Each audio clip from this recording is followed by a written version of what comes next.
Age requires the change of glasses.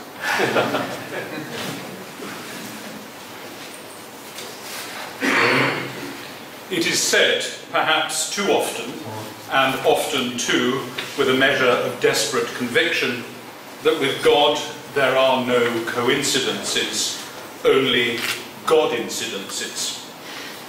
If it is so, then the establishment of the Company of Jesus in the selfsame year as the passing of the Act of Supremacy in England that marked the definitive break of Henry VIII with the Pope surely counts as one of the most interesting God-incidences.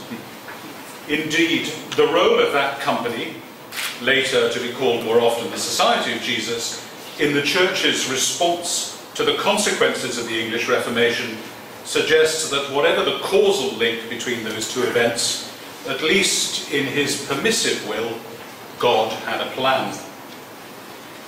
Over the generation or two after the English Reformation, the Jesuits were to establish a near virtual monopoly on the training of priests for the English and Welsh mission. After the death of Henry's elder and fiercely Catholic daughter, Mary, in 1558, the number of priests who'd been formed in England dwindled almost to vanishing point, but with a few surviving into the next century. On the continent, the first English seminary was established at Douai in what is now northern France, then the Spanish Netherlands, in 1568, and 11 years later the English hospice at Rome was refounded as the Venerable English College. Over the following decades, seminaries preparing men for the English missions, and often martyrdom, opened in Valladolid, Seville and Lisbon.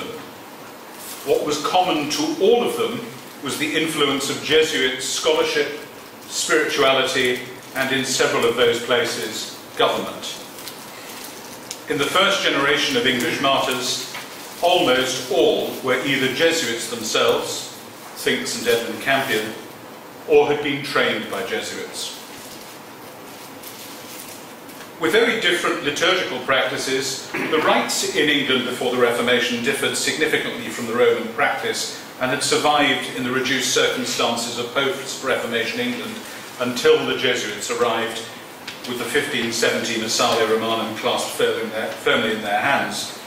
With the very different liturgical practices and with the distinct habits of Ignatian spirituality, these Jesuits and Jesuit-trained seculars brought a distinctly new expression of Catholicism to the small persecuted community of Catholics in England, to whom they often came at considerable personal risk.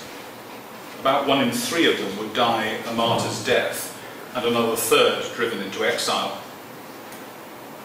The devotional style and practices of Ignatian spirituality were consciously developed to be contemplation in a world of action, and seemed particularly suited to the circumstances of recusant Catholics.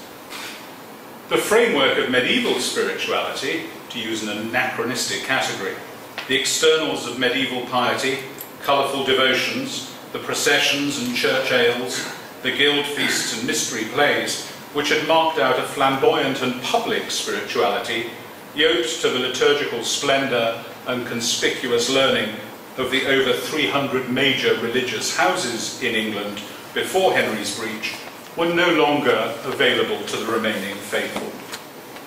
The Ignatian practice of making explicit the interior life, the examen, the spiritual exercises, all of these were to sustain a significant proportion of English Catholics through the penal years. It was a spirituality ready-made for the circumstances. But it's only part of the story. Archaeologists are often only able to make out the outlines of lost buildings, especially those built of organic materials such as wood, from the shadows that they leave in the ground. Even walls of masonry can sometimes only be traced in the archaeology from their absence, the stones or bricks having been removed, the expression is robbed out, for reuse elsewhere. Nevertheless, what was previously there can be identified with some certainty from the signs of the absence. Similarly, the lost wax method in sculpture relies on a process of investment casting, where the bronze sculpture is made in moulds formed as three-dimensional negatives from a wooden or stone original. In other words, what we have as a final product, although distinct from the mould, is formed by it. By way of personal example, I joined the Royal Navy straight from school as much in reaction to the entreaties of my schoolmasters to go to university as for whatever positive reasons I could then muster by way of self-justification, and which are now largely forgotten, although I suspect them to have likely been romanticised and unreal. Nevertheless, my self-conception, and so my direction at the time and since, owed almost as much to a via negativa away from my schoolmaster's wisdom as by a via positiva towards being the next Admiral Nelson. Unless you think I run the risk of inductive reasoning and generalising, even of universalising personal experience, developmental psychologists commonly observe this pattern in the development of adolescents, where they grow as much in reaction to as in conformity with the most significant influences in their lives. In this paper, I want to argue that following the English Reformation, the English Benedictine tradition offered a different model of praying and living as a Catholic in the English context and on the English mission to that developed within the Jesuit tradition. One which was formed, at least initially, in explicit reaction against Jesuit ways, but which bears the unmarkable traces of the mould of Ignatius and his company. This tradition of mental prayer, whilst drawing consciously, even self-consciously, on largely constructed ideas of late medieval monastic practice, betrays the distinct influence of practices which will be all too familiar to this audience. It was a distinct approach, and it formed a backbone of a tradition of monastic, priestly and lay spirituality which enabled a vita contempliva in situations of the extremes of a vita activa.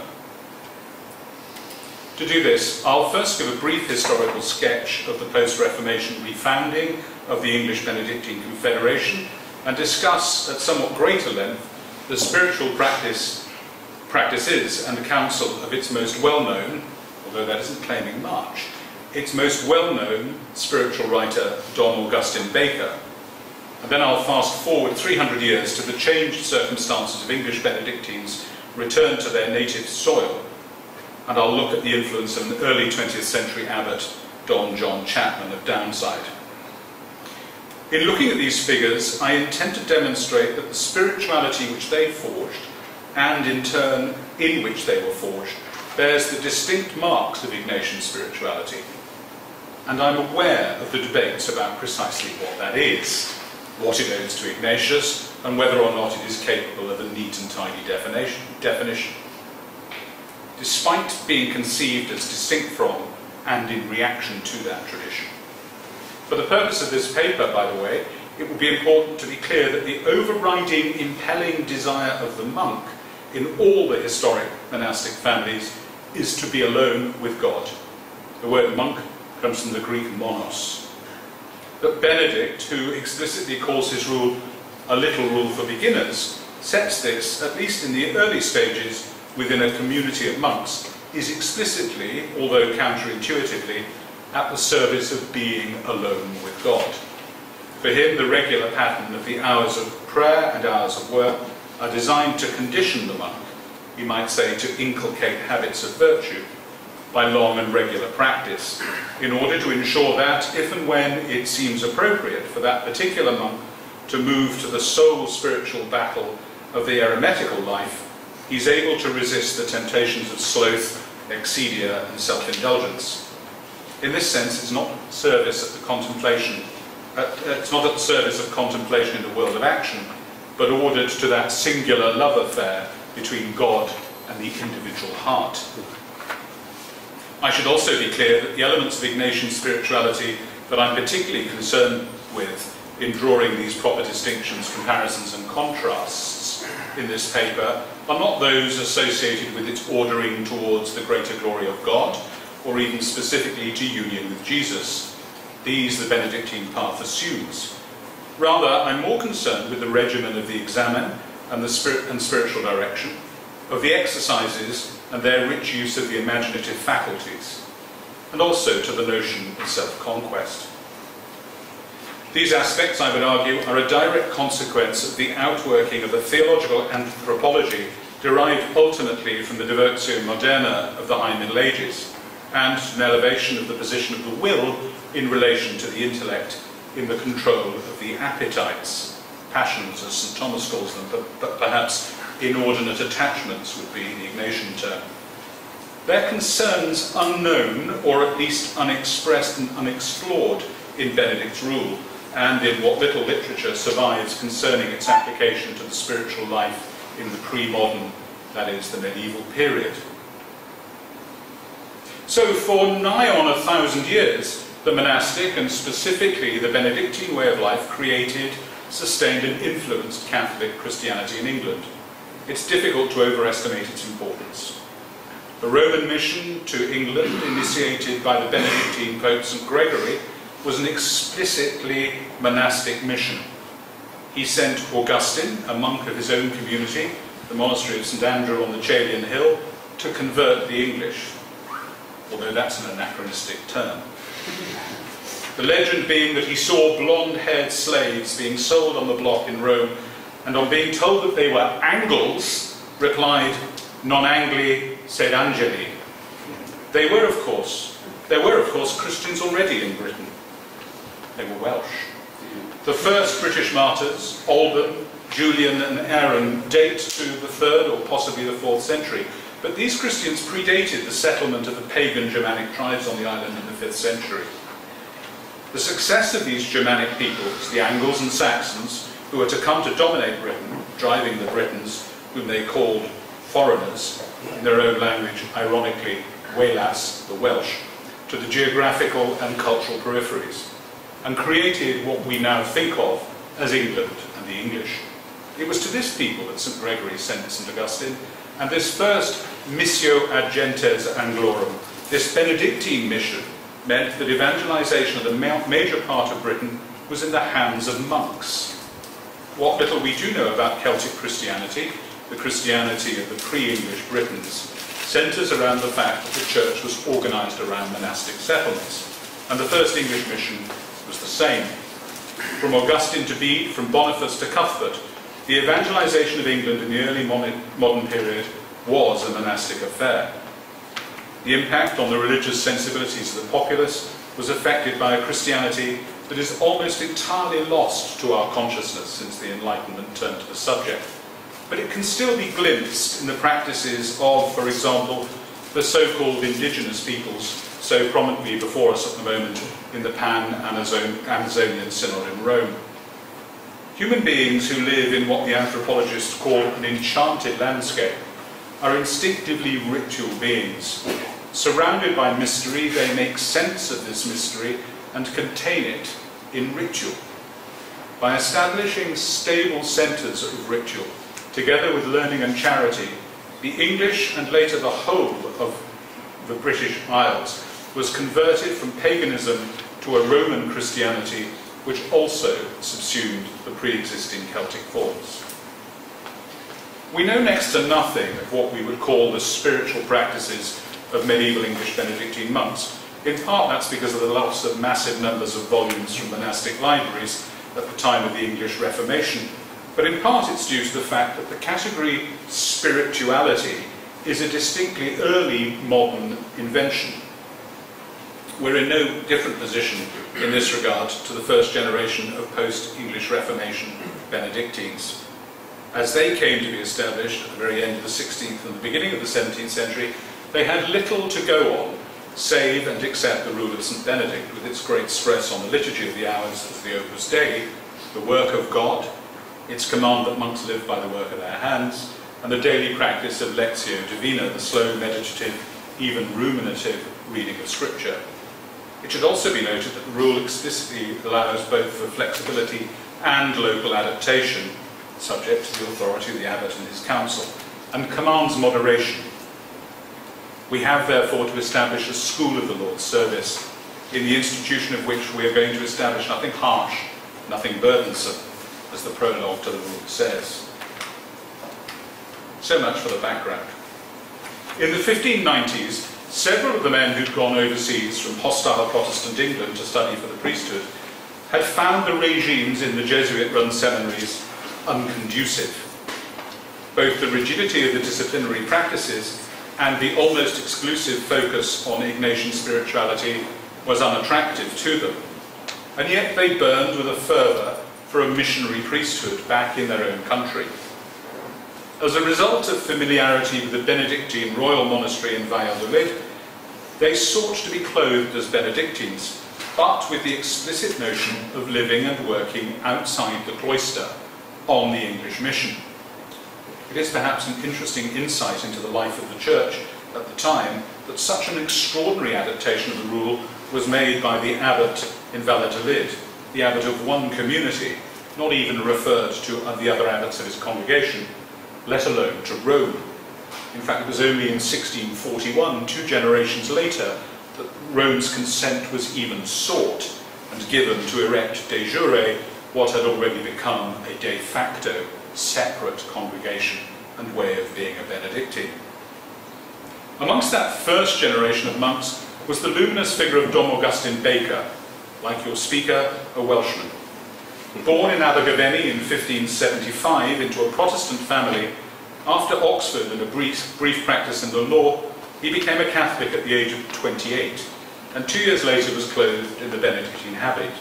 He served 2 stints on the English mission from 1613 to 1624, and from 1638 until his death, hounded by Perseverance, ministering to victims of the outbreak of the bubonic plague, and almost certainly of that disease, in 1641. The spiritual treatise he wrote, largely when he was chaplain to the English Benedictine nuns at Cambrai in northern France, were gathered into a single volume called Sancta Sophia by another convert Benedictine, Serenus Cressy, in 1657. Their influence in the following 2 centuries in the formation of the spirituality of the monks of the English Benedictine congregation, who supplied a little over 1/4 of the priests running missions in England, as the time of overt persecution waned, was immense. It also became a staple of the spirituality of the monks of the English Benedictine monasteries in Douai, Dieulouard and Paris, in what is now France, and Lamspring in Germany, and in the one house of Benedictine nuns at Cambrai. The former were, for most of these periods, places of what we would call today initial formation, and of temporary respite between stints on the mission, or of retirement after an active life.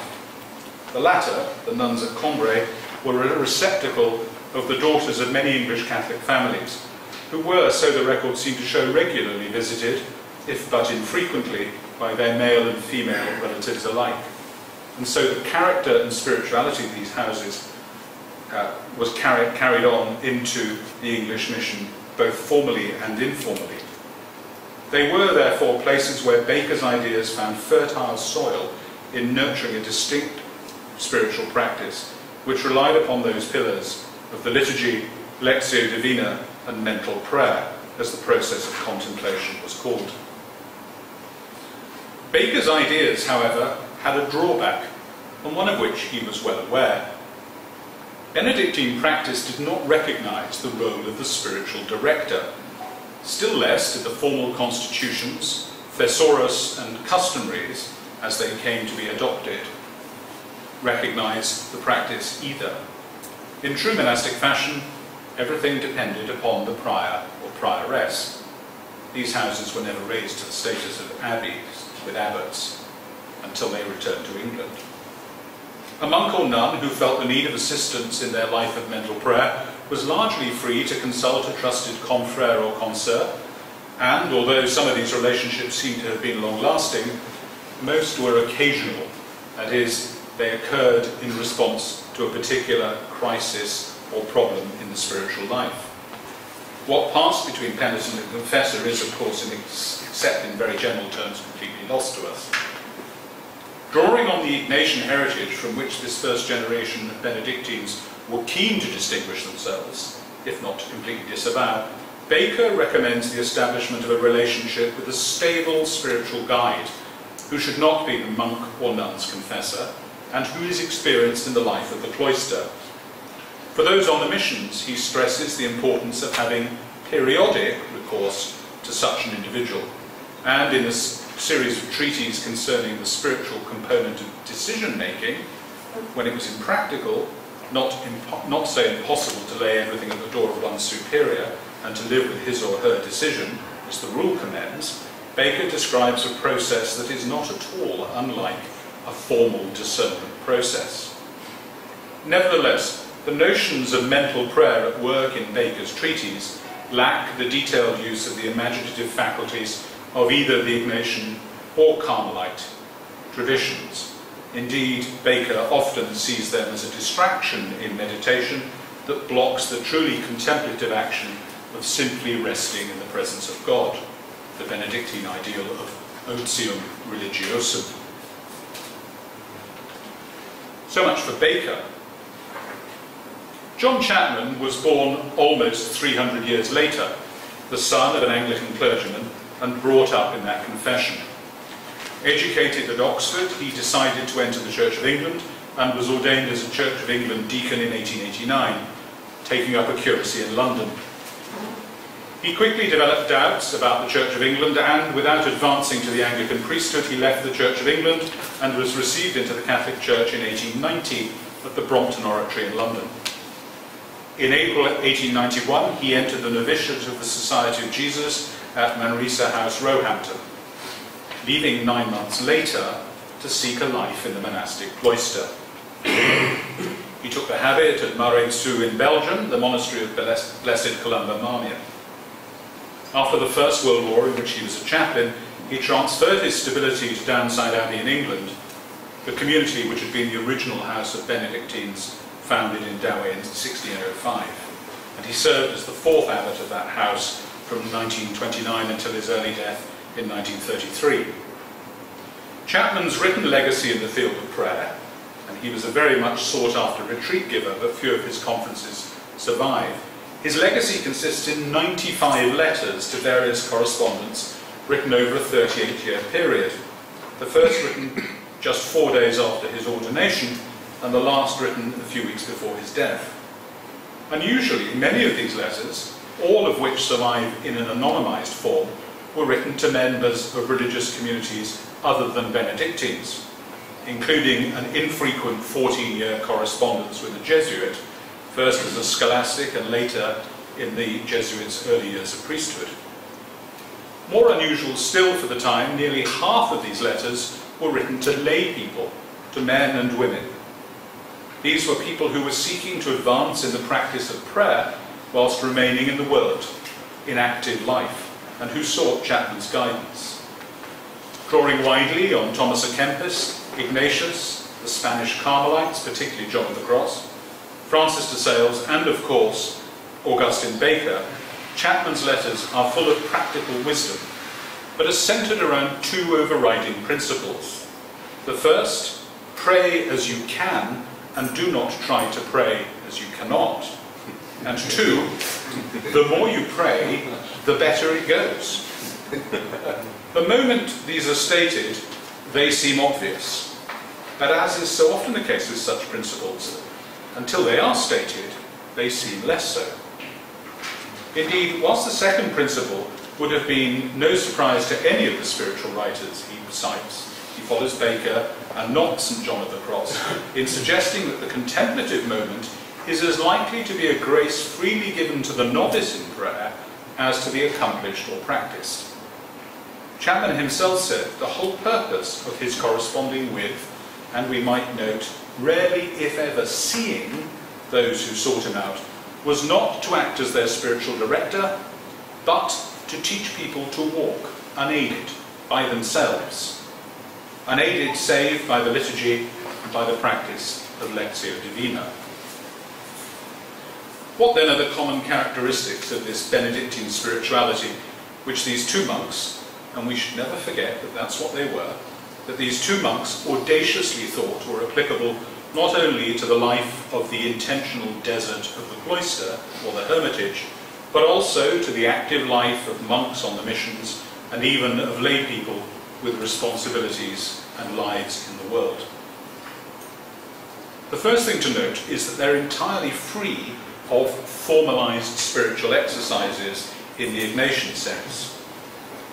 But at least in Chapman, this freedom depends radically upon the spiritual exercise of reflecting upon the divine liturgy, understood by him as an infused share in the divine life of its principal actor, Christ. Secondly, although there's a recognition for the need of a spiritual guide, the role of that individual is not one of regular direction, but it is assumed to be a relationship of informality, irregular and occasional contact, so as to teach people to walk always unaided.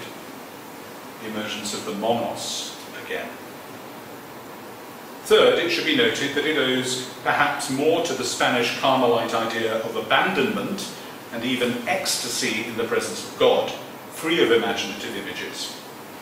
And yet, the practice of Lectio Divina, as conceived in this tradition, envisaged precisely the use of the imagination. Typically, however, and certainly at least unconsciously, although I suspect deliberately, disavowing a debt to Ignatius. Baker in particular acknowledges the debt here to the Imitatio Christi of Thomas à Kempis. Since he doesn't seem to be too familiar with Kempis and he spent some time in a Jesuit seminary, I think he protests too much when he says this comes from Kempis and not from Ignatius. Fourth, the language is important. This Benedictine tradition refers more frequently to mental prayer than to contemplation. This is, I think, because it's set within a conceptual framework provided by the rule, that of the priority of liturgical prayer, and especially the preeminent position of the cursus salmorum. This feeding Lectio Divina and the ruminant nature of that practice, spreading out into the prayer of the monk engaged in mutual labour, however widely defined. And finally, it's a model of mental prayer taking place not within the framework of the discernment of God's will and personal election in its favour, but at the passive acceptance of the decision of the superior and its consequences. This, of course, when at some distance from your superior, meant a de facto discernment. Given the circumstances of the English mission during the long centuries of persecution and exclusion from public life, one has to ask whether this tradition was in any way suited to its circumstances, or whether another way, perhaps that of Ignatius, might not have been better suited. That judgment is, of course, a matter left best to historians, but it's certainly true that the establishment of the English Benedictine congregation in the early 17th century, between that establishment and the re-establishment of regular religious life in England after the French Revolution and Catholic emancipation in 1829, the numbers of missions entrusted to Benedictines and the number seeking the habit steadily grew. Whilst not in any way rivaling the number of Jesuit martyrs, Benedictines went to the scaffold in significant numbers, and others, like Baker himself, lived lives of hunted suffering and died in circumstances that were at least proximate to martyrdom. They were sustained in this endeavour by a particular tradition of mental prayer, of spirituality, contemplation, that was distinct from, but owed a largely and deliberately unacknowledged debt to Ignatius. You will, I hope, permit me a small digression to end this paper. This weekend, I had the privilege of being in Rome for the canonization of John Henry Newman. It was a time of great joy for those of us who have been long devoted to him and have tried to engage properly with his work. Indeed, I was reminded upon meeting an English oratorian that he and I, both then seminarians, had served the Mass at the Birmingham Oratory in 1989 to mark the completion of the diocesan phase of Newman's cause. It was a great completing act for both of us. Why am I talking about Newman? Well, when an individual is invited to choose a motto or a distinguishing phrase to sum up a life or a mission, a number of factors come into play. On his being made a cardinal in 1879, St. John Henry Newman, how good it feels to be able to say that, St. John Henry Newman gave serious thought to the choice of his motto. In choosing Cor ad cor loquitur, heart speaks unto heart, Newman had thought he was quoting a phrase from sacred scripture, or perhaps from Thomas à Kempis. In fact, the expression, or something very like it, comes from St. Francis de Sales' treatise on the love of God, where the 16th century saint was writing of the relationship between theology and mystical prayer, the very expression Dom Augustine Baker gave to what we might now call contemplation.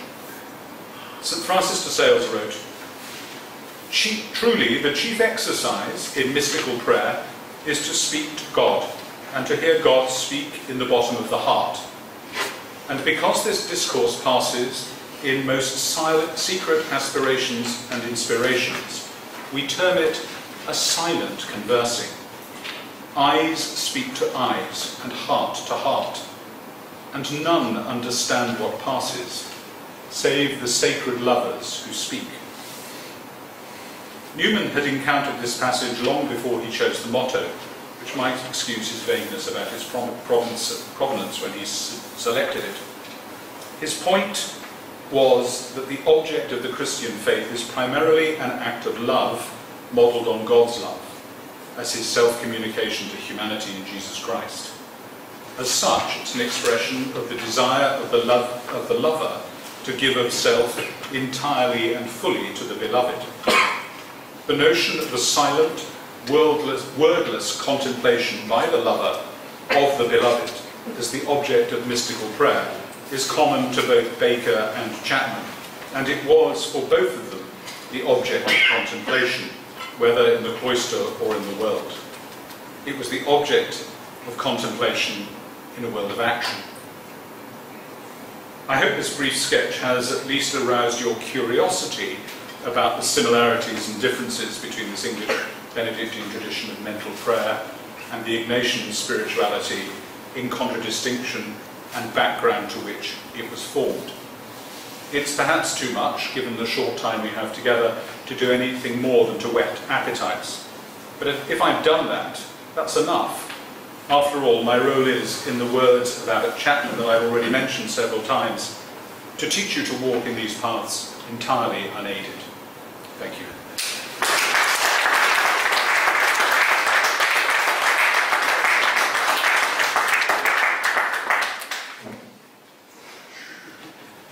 Thank you, Reverend Stephen Morgan, very much indeed for this most inspiring speech focused on the rich English tradition of mental prayer. May I give the floor to you? Would you like to react? I've already told Father Louis she's not allowed to ask me any questions. Yes, except for... I do. Of course. You're not allowed already. Yeah, of course he is. Yeah. No, but in this, of course, I like very much to hear you. But once again, it's intuitive, my reaction to what you presented, is the question of charism.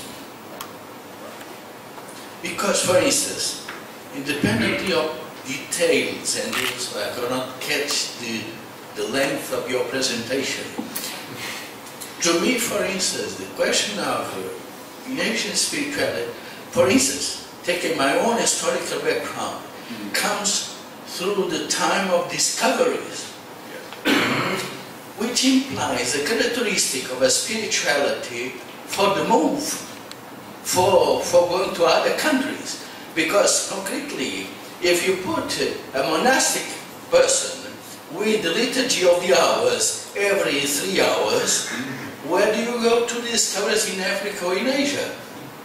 So first saying, respecting the comparison, which always are complementary, is contemplative and active, but comes to me the question of, still deeper, of the charism. And since it's a gift from God, at the same time, comes for respond of a historical reality, which the Church has to take the step. So, my sense of of understanding the activos. But you see, I see also, without deep contemplation, we are not very good active. We are cockroach doing things. Yes. So, it's only adding what you said. What comes to me as an echo still goes deeper, Yes. in the sense of the spirituality responds a reality of the world and the church. And as I say, Ignatian spirituality in their own characteristics appears exactly when Europe goes out of their own boundaries to discover new worlds. And this is beyond our little comparison, which is important. The second echo is the contemplation is very strong and needed for any good active missionary. So this is why we say in actione contemplativos is exactly opening. Even Ignatius at the beginning was connected with the monasteries of Benedictine, Montserrat and all. So, but the point is, once again, the contemplatives has to be integrated now in action, and both of them. Yeah, I think that's very interesting. And I use the expression counterintuitive at one point because it seems counterintuitive that monks make good missionaries. What I hope I was demonstrating was that, at least in the story of England, but certainly now in parts of West Africa and in parts of Central America, monks continue to make good missionaries, in part because monasteries are physical manifestations of the life of the church. But that wasn't the case in this period of persecution in England.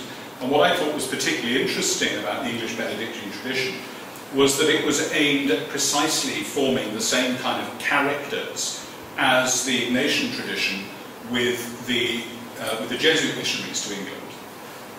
And yet it relied upon a distinct spirituality, even though that distinct spirituality sometimes looked as if it was being created to be deliberately not Ignatian. I think that might actually be one of the ways of describing it. One of the things, if you look at the history of the English Benedictine tradition, one of the things that becomes very, very obvious very quickly and is slightly embarrassing to some of them is that they kind of invented what medieval monasticism was like. They didn't really know. Most of them, as I said earlier, had actually Jesuit formation. And so they tried to imagine something that was not Jesuit and seemed to be Benedictine. But they carried with them into the mission the obligation to use, for example, the Breviarium Monasticum, with its 12-psalm, 6 reading, 2 nocturne night prayer. And so far as we can see from their diaries, they seem to be faithful to that.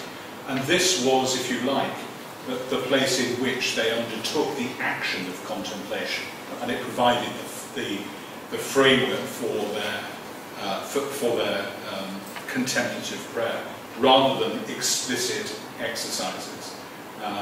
Whether or not that's what medieval monks did is something we really have no idea about. And that this category of explicit spirituality is something we don't find really written about much before the early modern period. So, and I think you're right. I think if you separate the activity of mission from the otium religiosum of contemplation, we do end up dashing around like cockroaches, achieving not very much. I think it's very certain from the example of the English mission that can be done within the Ignatian tradition very, very effectively. It's also certain and less obvious that it can be done within a Benedictine tradition fed by a diet of liturgical prayer and Lectio Divina.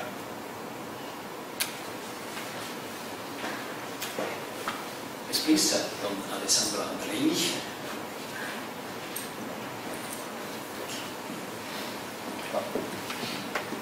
I was in Rome too last Sunday.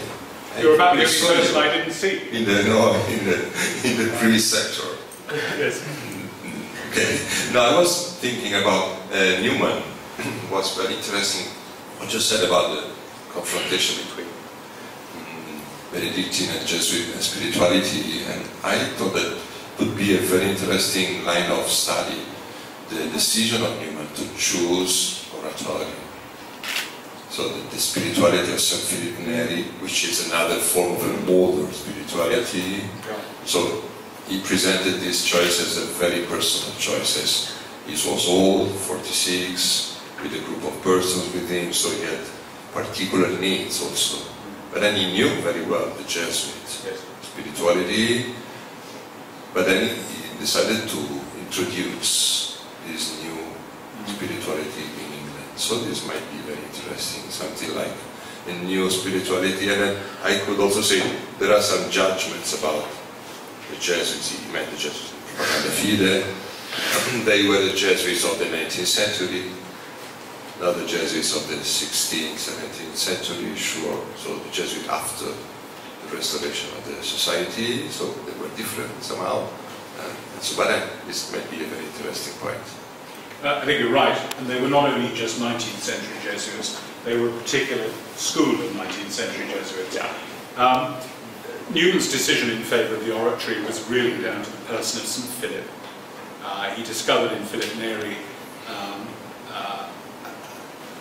a kind of character that he felt instantly at ease with. He certainly knew Jesuits, and of course was responsible for the conversion of a number of men who later went on to be members of the Society of Jesus, most notably Gerard Manley Hopkins. Whether he knew any Benedictines is a different matter. He wrote some notes on religious, which he published in the 1850s. He wrote one about the Jesuits, he wrote one about the Benedictines. He was beginning to write one about the Dominicans and then got bored with the subject. And people who read his note about the Benedictines ask the question as to whether he'd ever met one. It seems probably not. But I think we can never overcome, we can never look past the personal circumstances of somebody's life. And he was deeply attracted to the almost frivolous joy of Philip Neri. Philip Neri, who we must remember stood on the steps of the Chiesa Nuova shouting "Salvete Flores Martyrum" as the English Jesuit-trained missionaries left Rome for England. So I think that's all part of the imaginative landscape, an effective landscape of Newman.